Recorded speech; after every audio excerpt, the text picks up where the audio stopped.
Starting right now, The Rita Panahi Show. Good evening and welcome to the Rita Panahi Show. Coming up tonight, Jacinta Allen resigns as Premier 4 months out from the Victorian election. I'll get my panel's reaction shortly. Independent journalist Jasky Singh harassed by a group of protesters at an anti-One Nation rally. He will join me on the program. I'll get Kosher Gator's reaction to the shocking revelations from Anthony Fauci's diary and his fame fixation. And Katy Perry has a tantrum about the White House using one of her songs. Didi Dunleavy will have all the royal and entertainment news later in the hour. And Lefties Losing It features a View host kissing a married guest.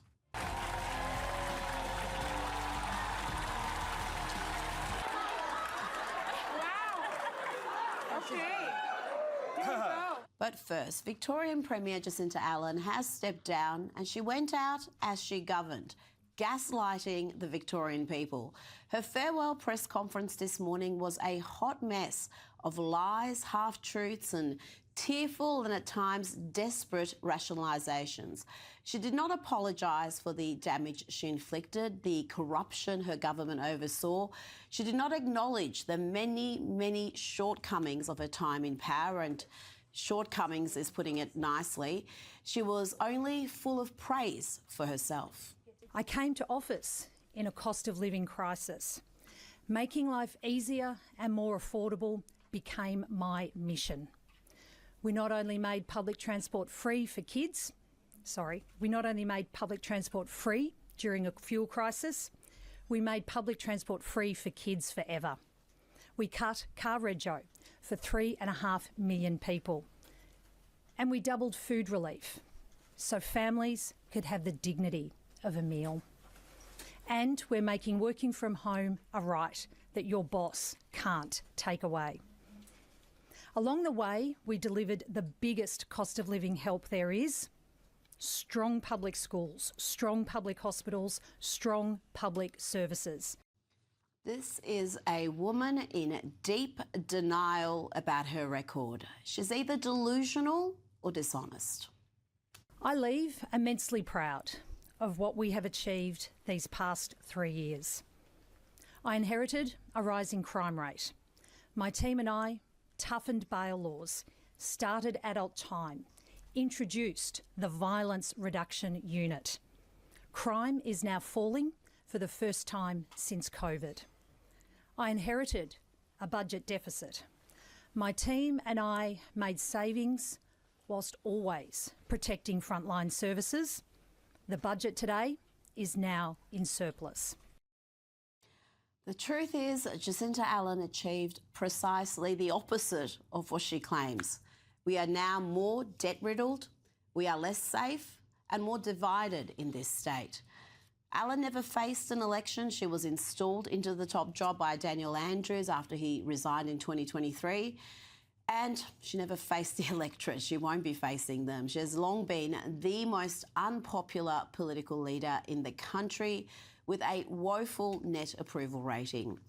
Let's bring in the panel. Joining me now is Institute of Public Affairs Research Fellow Colleen Harkin and Women's Forum Australia Head of Advocacy Stephanie Bastian.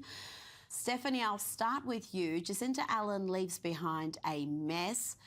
Ben Carroll has 123 days before the election to bring the party together. I'm not sure that he'll be able to convince the Victorian people that a change of face is going to be a change of government. Having said that, he has just announced a royal commission into the corruption on the build site. So that is, I suppose, a tick in the right direction. But in terms of his ministry and everything else, he's really going to have to think carefully about what he puts on the table. He's going to have to be very blunt and honest about the crime rates, about the government waste, about the government manipulation that Jacinta Allen has fronted day in and day out. And he's going to have to address these if he wants to convince the Victorian public that the Labor government isn't just a brand new face on a dead horse. Colleen, she may be the most delusional politician in this country. Just have a listen to this. I will leave knowing I made a difference, fighting for working families, making life easier, safer, more affordable as one part of a proud Labor team. Incredible. She said that with a straight face. Oh, yeah, I know. It's. I think she's living in a different state to me.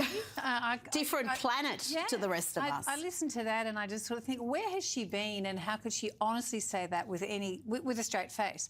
Does she think her party essentially forced her to step down because she's doing a great job? Because this is across the board. Obviously, Labor voters are absolutely appalled by her time in office. Otherwise, she would be fighting the election coming in 123 days. Yeah, well, she's the most disapproved Premier ever in Australian history, Incredible. 71%. The only person ever to have a high disapproval rating was Keating at 75. So, you know, when you've got that level of dissatisfaction, you can't turn around and say, I've done a great job. It's just an outrageous thing to stand there and claim. And perhaps some of what she said today, you'd let go through to the keeper if there was at least, Stephanie, some acknowledgement of the mistakes she's made, some acknowledgement of the harms she's caused. If she said something about the crime rate that was actually accurate, if she said something about the debt we are facing and the cost of living pressures, the energy prices, but there was no acknowledgement of any errors at all. It was just one boast, Stephanie, after another. Not an apology. There won't be an ounce of sympathy out there from the public. Everyone knows that she's been pushed out. She knows she's been pushed out, and no amount of blustering from that podium is going to change the fact that her legacy has been terrible for Victorians, and as a result, she's been sacked by her own party a few short months out from the election. They didn't trust her. I mean, Ben Carroll has tied himself to the front of a freight train that's going to crash, but he's decided to do that because the result is perceived to be so much worse with Jacinta Allen there. Now, Stephanie, I want to play you what she said about championing women and women's health. But I want to finish on women's health. I'm a woman, I'm a mum. I've lived with endometriosis and I almost lost my daughter at birth. You all know I'm a bit of a crier. So these experiences not only defined who I am, they defined what I believe government should do for working women. For too long, women's pain was dismissed. I was one of those women. I was just a girl. And if I want to be remembered for one thing, it's this. I led a government. I led a government that listened to girls about their health. Stephanie, what's your response to that?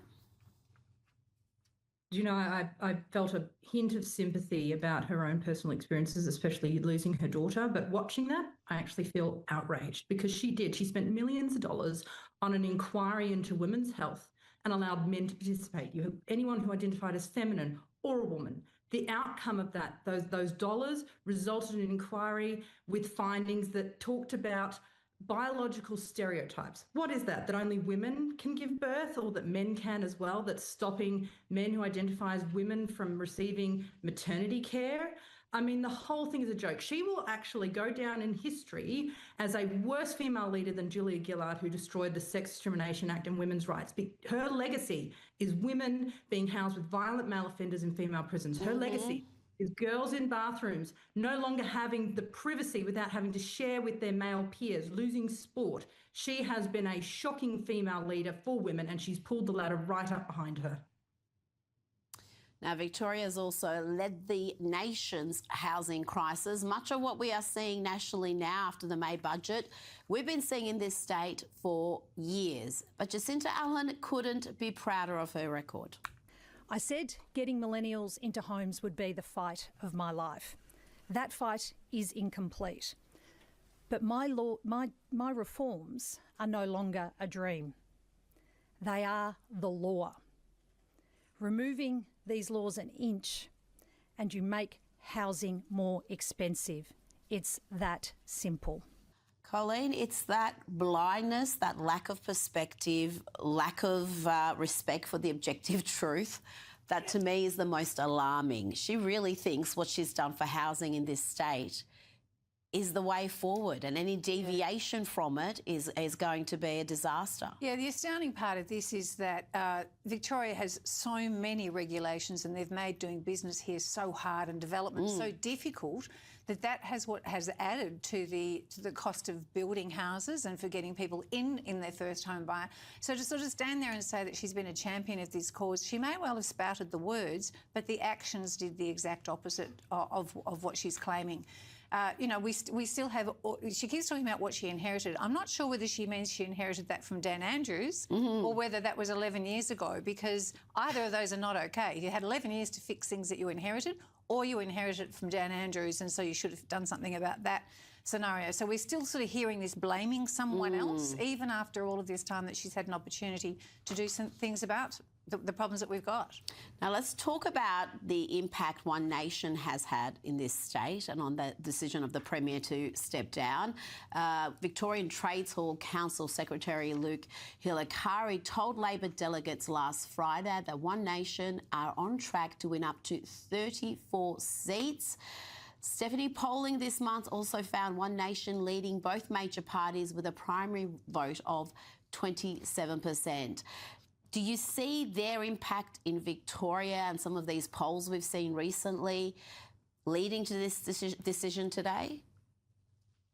Oh, certainly. I mean, One Nation was the talk of the federal Labor conference we've just had here in Adelaide. They're terrified, and they should be, because while Labor runs around boasting about being the party of workers, they are taxing and putting reforms in, red tape against the employers that pay rises and everything else to their employees, is pitting workers against their bosses, is destroying businesses, and it's also destroying the likelihood of employees doing better.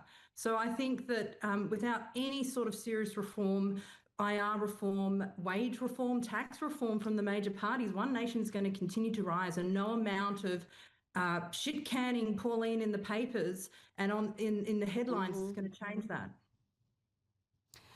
That is so right. Every time they attack her and the attacks are unfair or based on half-truths, it boosts her popularity. They still haven't learnt that after 30 years. But I want to ask you about Ben Carroll. He is from the right faction of Labor. The Socialist left control the party.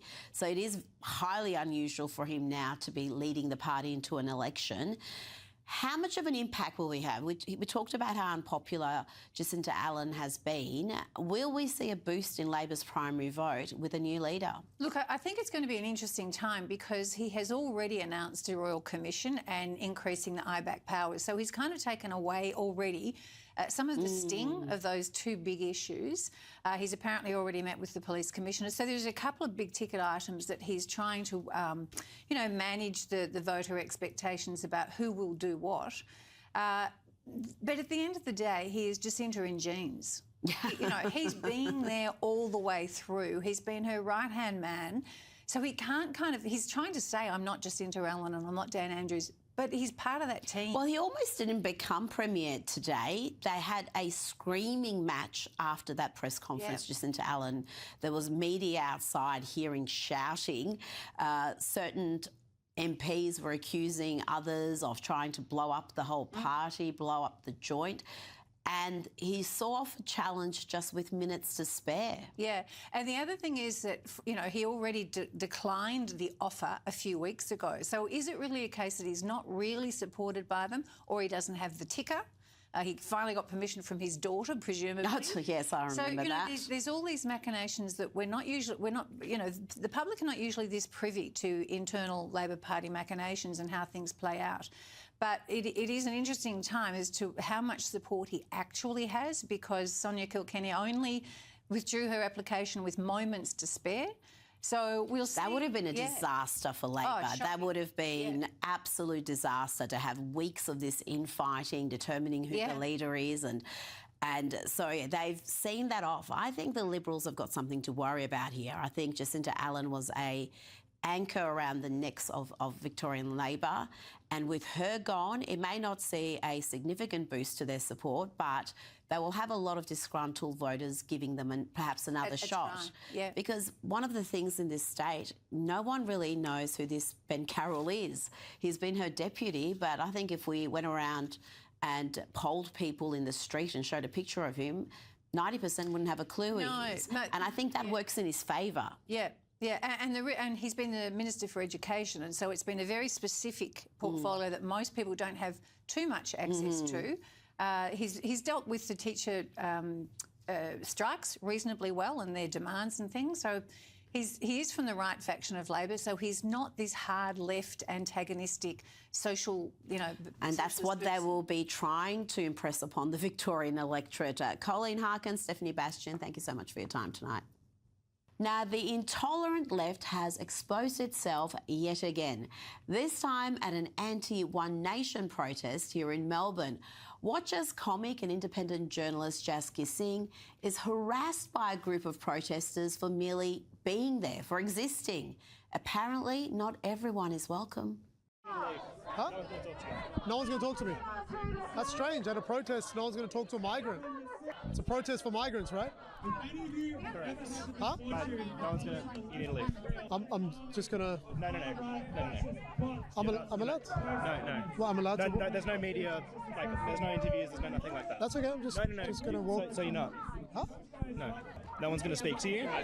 Don't touch me. Don't touch me. Don't touch me. It's okay. I'm just talking to people, bro. Keep moving. Why am I keep? Get a soundbite for us, like, right. Just trying to speak to someone, man. The free speech doesn't work. You need to leave. That's okay. We are allowed to have free you need to speech. leave, mate. No, we don't need to leave. You do need to leave, mate. You've been asked to leave by the marshals. Is this a public space? I just want to understand why. I just want to We're not understand. here for both sides. We're here for the left-wing side, okay? Yes. So you need to leave unless you're on our side, unless you're here to support. There you go. So tolerant, open-minded and inclusive. This is the modern left, folks. And when they show you who they are, you best believe them. I haven't even said a word, and you guys are supposed to be open to. No, we're not. We're open for the left-wing side. We're not open to your side. Let's hear from the man himself, the man who was abused and manhandled at that anti-One Nation protest. Jasky Singh joins me now. Jasky, tell me about the experience. Were you there to cause trouble? First, thanks for having me, Rita. It's a pleasure to speak to you. Thanks for having me on the show. I am disappointed you didn't mention my channel name, but I appreciate that's got to be blurred out if you do. But I wasn't there to cause trouble. No, you can mention the channel name. Go right ahead. That wasn't some deliberate omission. Go for it.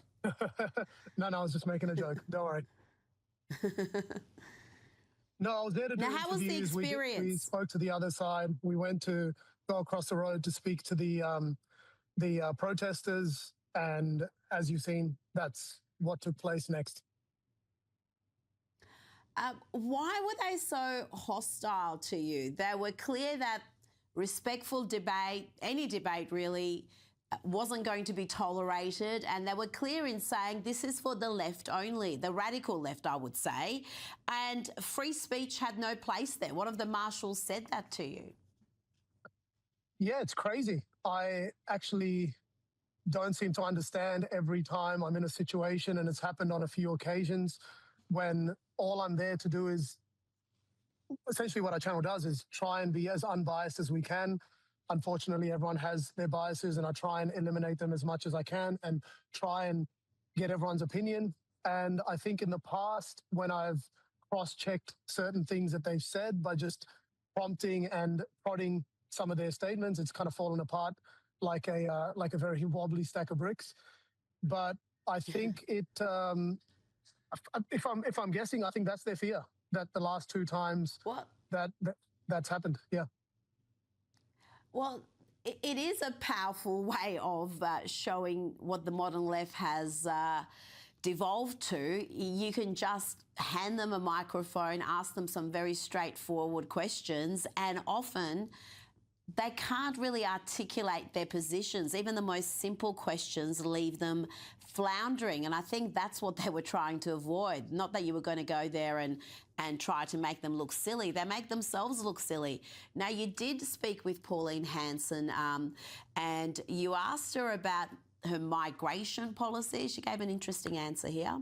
And I was the first one as Australian. I stood my ground. I said, multiculturalism won't work because it was designed Australia-wide to be a melting pot. And so they're people. If you're going to have all different cultures set up, you're going to have division within a nation. What I said, we are multiracial, but we must all be Australian and be treated equally under one law and rule.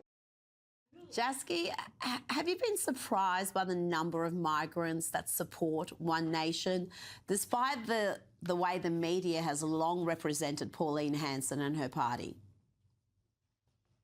Yeah, so we've just done a YouTube video that we posted a couple of days back, which was us actually tracking sounds a little bit suspicious, but following and spending time with one of her self-proclaimed that he was a big proponent in her getting some traction back in WA before now her meteoric rise in the last whatever period. I'm not that politically inclined to make any sort of definitive statements, but he is a Sikh Indian, externally a Sikh Indian man and obviously very Australian, pro-Australian. And that's what blew my mind at the time, that he was actually very important part of her candidacy here. And he's such a big supporter of One Nation. And then you start to see other people that are typically you won't think they are going to be supporters of the party, that it's resonating with a variety of people that I think initially I wouldn't have gathered. Now, thank you so much for your time, Jasky Singh, and I've just remembered the name of your channel, so now I know what you were talking about. But we love the work you do, and keep going out there. Thanks for your time. Yeah, likewise. Keep it up. Thank you so much. Still to come, lefties losing it and reaction to the shocking revelations from Anthony Fauci's diary and the little man's fame fixation. Kosher Gator is up next.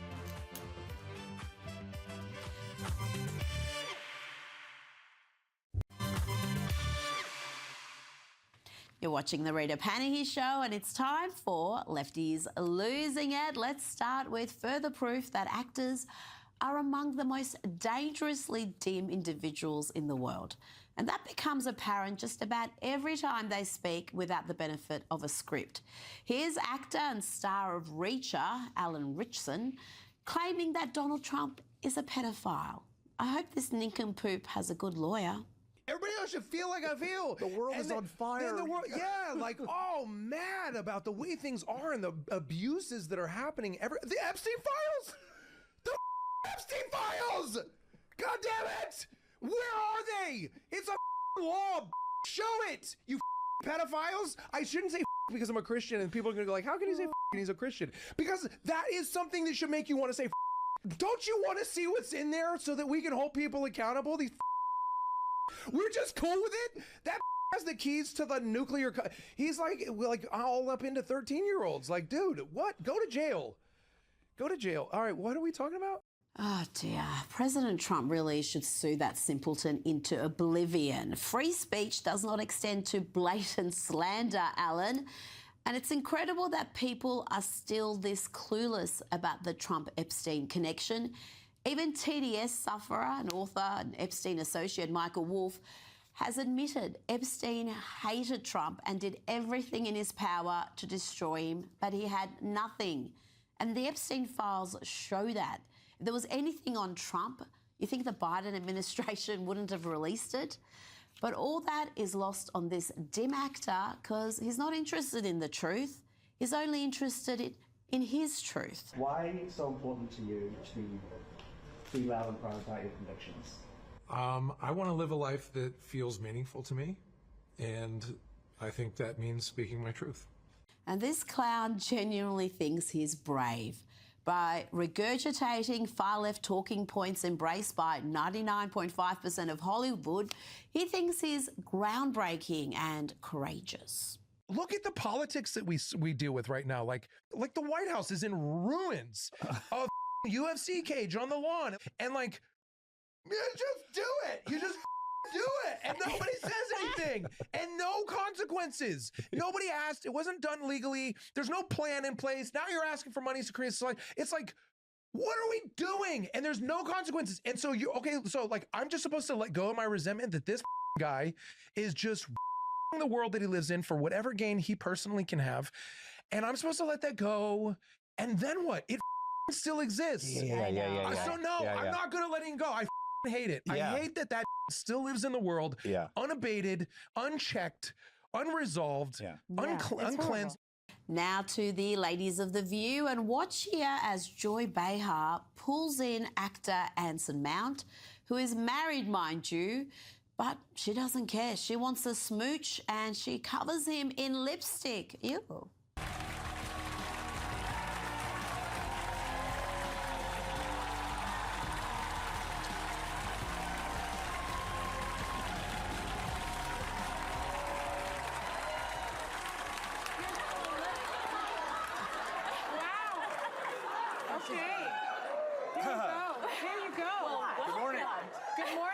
Good morning, Anson.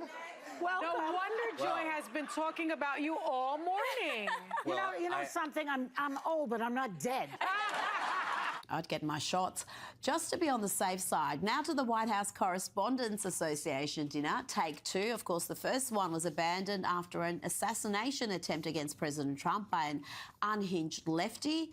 This time around, the president got to do his speech and he noted that he was among his enemies. Some of you don't like me. In fact, I read a report, I get 93% negative publicity. 93. So how the hell did I win the election by so much?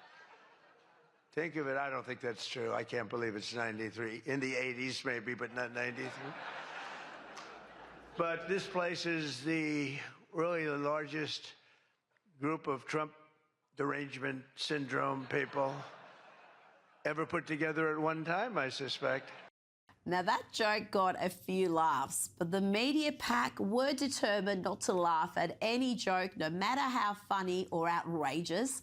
The lack of reaction only made this jibe aimed at CNN's Caitlin Collins more uncomfortable. She's a young, attractive woman. She never smiles. I said, Caitlin, do you have a smile? Smile. You have a nice position. You're at CNN Fake News. You should be a happy person. So smile, Caitlin, just smile. But we attack, and I thought Caitlin had really made it big with a major new sponsorship, but then I informed her that it wasn't her on the Bud Light can, it was Dylan Mulvaney. Now, it wasn't a nice joke, but it was actually a perfect jab to the modern left, because they can't be honest about why that was insulting, why that was a jab that was really below the belt. After all, they tell us trans women are women and they are beautiful.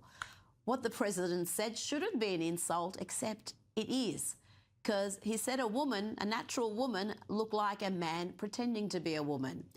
And just for extra laughs, the president posted this image to social media, recreating Dylan Mulvaney's most famous or infamous moment.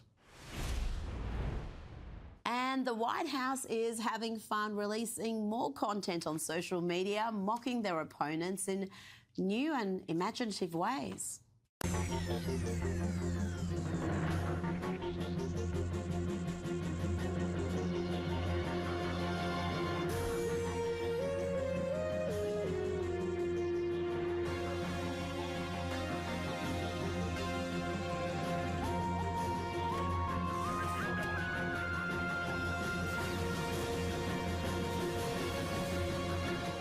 Let's bring in Sky News contributor Kosha Gator. Kosha, a lot happening there. I did like the 1 + 1 + 1 = 3, perhaps referring to the 3 elections Donald Trump has contested. Very clever. Definitely lots happening there. And it's funny because even 5 years ago, certainly 10 years ago, if you were a really creative, young, multimedia person, graphic designer, the last place you'd want to go is Washington and working in government. You'd want to be on Fifth Avenue. You'd want to be in Hollywood.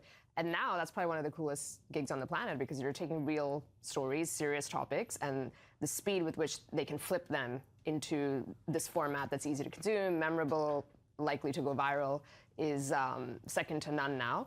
You see other bad actors and people around the world also doing it, like the Lego movies. The Iranian regimes are busy doing it right now. They're very good at it. So there's a flip side to that coin, but the Trump White House is definitely at the top of their game. Absolutely.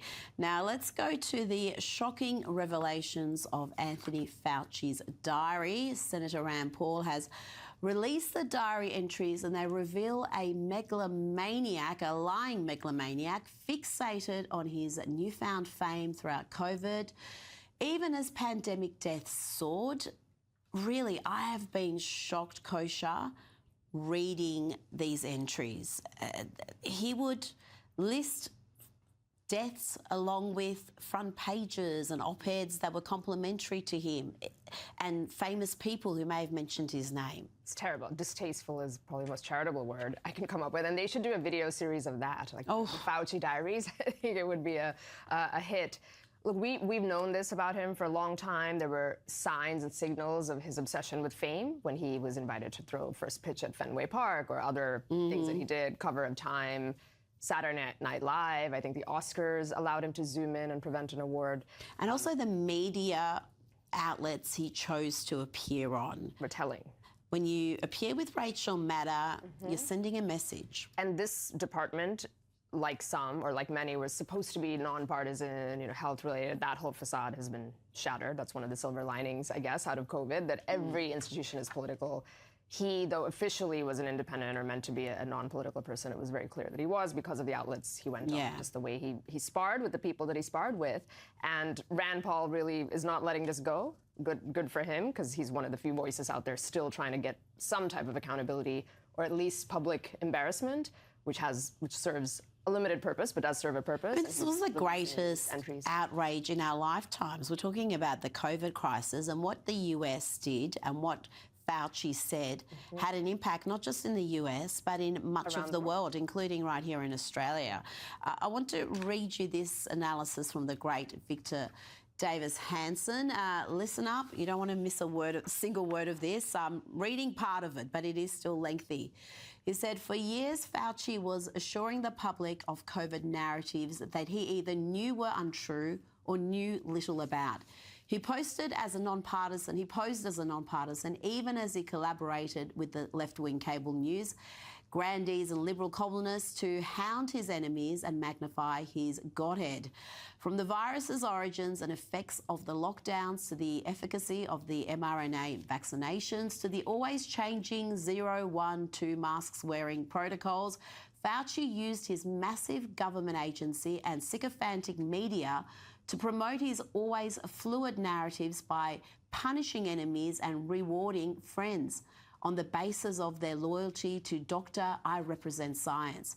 He seemed to be obsessed with firing White House COVID advisor Scott Atlas and demonising Jay Bhattacharya, Sunetra Gupta and Martin Kulldorff for the crimes of questioning the Fauci party line. Their views, if embraced, might have avoided a multi-billion-dollar global shutdown that wrecked economies, especially derailing the booming fourth quarter of 2019 Trump economy, increased the death toll, destroyed millions of livelihoods, harmed perhaps permanently the education of millions of US children, and was hardly based on the science. And what exactly were the so-called extremist views of Atlas, Bhattacharya and others? Healthy children were not at great risk from COVID, but keeping them isolated drained away key resources from the elderly and sick who certainly were vulnerable. And the nationwide school closures had profound negative effects on children and teens, as did the lockdowns on the general population. That was about half of what Victor David Hanson posted on X. Read the full thing, it is well worth it. But on the issue of school closures, I just want to focus on that quickly. This is what Fauci claimed. He said he had nothing to do with them. They always come back and say Fauci was responsible for closing schools. I had nothing to do. Let's get down to the facts. Now, let's look at his diary notes. They paint a very different picture indeed. He boasts about convincing New York and California to close their schools kosher. So here we have him on television, bold as brass, saying, of course, I had nothing to do with that. I'm not controlling that jurisdiction. But then he's admitting he had everything to do with it. And what a megalomaniac, as you said, to go home and write it in the diary. Yeah. It's so funny. That's the only thing of poetic justice that Rand Paul is subpoenaing or somehow obtaining these diaries and releasing them. Because I'm just picturing this person, not particularly tall, which is not relevant, but it just adds to the caricature, going home after throwing first pitch at Fenway Park, boldly proclaiming all these things, and then writing in his diary that people are closing down schools for school children. And he's 80 years old at this point. So at 80 years, he got his moment, his 15 minutes of fame. He really reveled in it, clearly. And you make a very good point that him being the chief health bureaucrat of the U.S.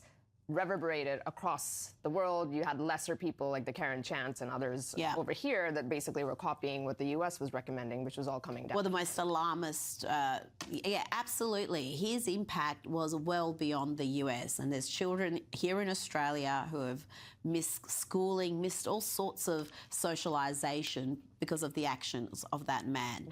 And let's not forget, one of the things Biden did, one of the last things he did was give him preemptive immunity. So even if he's been found to committed crimes, lied before Senate hearings, doesn't matter. He cannot be touched. Absolutely, other than just public shame and embarrassment. That's the only tool available. And given his ego, I think there will be plenty of punishment for him. One of the biggest lies that was said was about COVID's mortality rate. He knew it was far lower than what he was saying in public, including to Congress.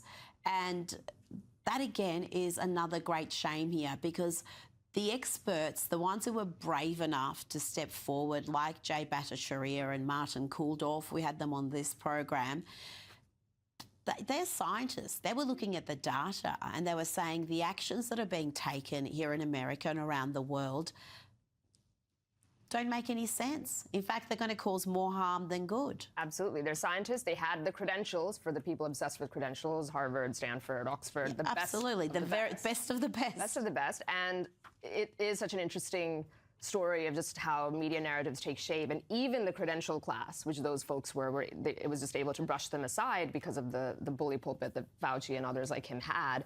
And what they were saying, as you said, was focus protection. That was their whole Great Barrington Declaration's thesis. Protect the elderly, the ones with comorbidities, the ones in nursing homes, which newsflash is the opposite of what Governor Cuomo did in New York, for example. And don't lock up children, don't yellow tape playgrounds, don't do all of that. We knew it, everybody knew it, but these people set the tone, and also so much of the world just marched to that beat drum and didn't think for themselves as well. And we all remember how that went. I think a lot of people do look back on it and either deny that they did it or acknowledge that that was all wrong. So maybe that's a silver lining, that if this happens again, people will be smarter, but the cynic in me says maybe not so. Well, that's the great fear, isn't it? That we have the next pandemic, we're going to go down the same road with the same craziness, and the scaremongering is going to have the same impact on the population. Now, let's look at this little man's megalomania a little bit more. Look at some of these entries. I just want to read you what he wrote. So, March 21, he notes, deaths 9,800. Then he notes, big front page article about me appeared in the Washington Post. Very flattering. My national and international fame is explosive and really unimaginable. It's not hyperbole to say that today I am the most famous and talked about person in the country and one of the most recognisable persons in the world. I mean, this is just so disturbing, Kosha. This man's obsession with fame. And if you're that obsessed with fame, you can understand why you would keep these COVID protocols in place longer, because the moment it stops, so does your fame, so do those front pages and all the adulation that comes with it. So true. No matter which way you cut it, either he didn't understand the severity of it, but it was serious in his mind, and then he's still obsessed with fame next to death counts, or he knew that it actually wasn't as serious as they were making it out to be in terms of fatality rate for most of the population, and then he was pumping that up to extend his fame, as you say. The only thing I can do is you've got to find a sense of humor in this madness, and I'm just waiting for the Book of Mormon type Broadway show, Book of Fauci, where we do readings of these diary notes and have a laugh, because otherwise it's really depressing. There is a David Brent quality to it, the Ricky Gervais's famous character in The Office, just the delightedness, if that is a word. And this wasn't new. This sort of ego craziness didn't start or end with COVID. Fauci's thirst for fame, well, look at what Bill Melugin unearthed. On page 302 of his personal records, he complained that in 2013, the Department of Health and Human Services didn't let him do a CNN television interview because of, and I quote, pure jealousy. He also added it was because he's a rock star who was stealing their thunder. There you go. This is how he sees himself. Oh, and it's funny that now we're getting to know entries in this diary, this vaunted diary from even pre-COVID, which is funny. And he probably never thought that day would come, but here we are. Yeah. Now, before you go, I want to ask about this New York Post report today that a new video out of Iran is encouraging supporters of the Islamic regime to assassinate Melania and Barron Trump. The video is called How to Kill Melania Trump and shows images of the First Lady in locations around New York City where she likes to shop, designer stores, and encourages so-called global freedom fighters to assassinate her and Barron. This is just, again, the Islamic regime telling us who they are. Dark, scary stuff. And unfortunately, we do live now in an increasingly violent world. Certainly these foreign actors and the Iranian regime. We also have plenty of domestic actors who are out there doing that, attempting assassinations or actually succeeding in assassinations, from the United Healthcare CEO to Charlie Kirk. And now with social media, you can create these games and maps and crosshairs. So it's scary times. All we can hope for is good defenses and that the Secret Service, which has not exactly covered itself in glory, is doing their job for protecting her and Barron. Kosher Gator, thank you so much. Thank you. Still to come, Katy Perry has a tantrum about the White House using one of her songs. Dee Dunleavy will have all the royal and entertainment news.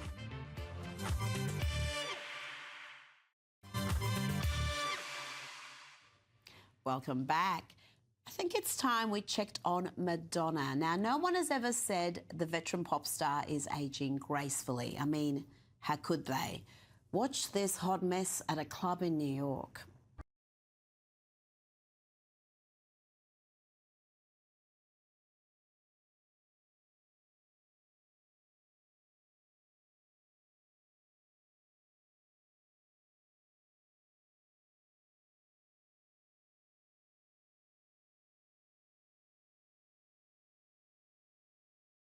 No, she changed as soon as she really leaned into left-wing lunacy. She used to be cool, brave. Now she's just whatever that was. Let's bring in legendary Melbourne broadcaster and Sky News contributor Dee Dunleavy. Dee, what can you say about that? That is safe for family viewing. I'll do my best. Madonna's my age. If I had her money, I would be sipping tea in a beautiful garden somewhere. She's choosing to get up on a bar and get her badge out. To each his own. Everything she does at the moment seems to be just in search of headlines. It's not authentic. So when she was younger in the 1980s and 90s, she was bold, she was provocative, she was sexually, open. And that was interesting at the time because of her youth. But now that she's older, decades on, it's just, being sexually provocative. It just looks desperate. But the way she does it is desperate. I mean, I'm sure she could do it at that age in a way that doesn't look so desperate and attention-seeking and really kind of tragic, because she is a legend of the music industry, and then you see that now and you think she needs people around her to say no, to say, nah, that looks terrible. But I think she's just got a lot of yes people, and a lot of these mega stars do, and that's how that happens. Now, let's talk about another mega star, not in the Madonna category, but Katy Perry has had a bit of a tantrum about the White House using her song Fireworks for some of its videos on TikTok. She tweeted, "I did not approve this. I was not asked, and I absolutely do not condone it." Katy, no one cares. She just seems to have forgotten that she sold the rights to her catalogue for an enormous amount.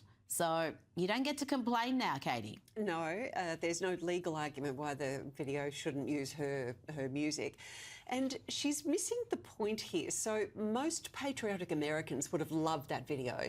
It's not celebrating warfare, as she claims, so she's misrepresenting it.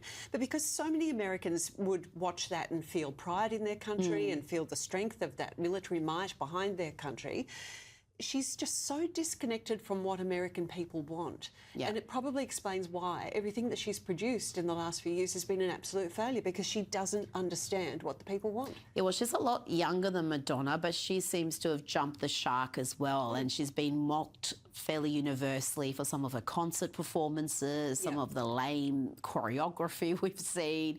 And yeah, it's, again, perhaps she's... And that ridiculous interview she gave, which I think really soiled her image, after pretending she was an astronaut, after she went up to space with a bunch of very rich women. Yeah, no, completely and utterly in the realms of privilege, social privilege, elitism, and yet she's trying to tell people what they should and shouldn't be able to listen to in a video that they probably all loved.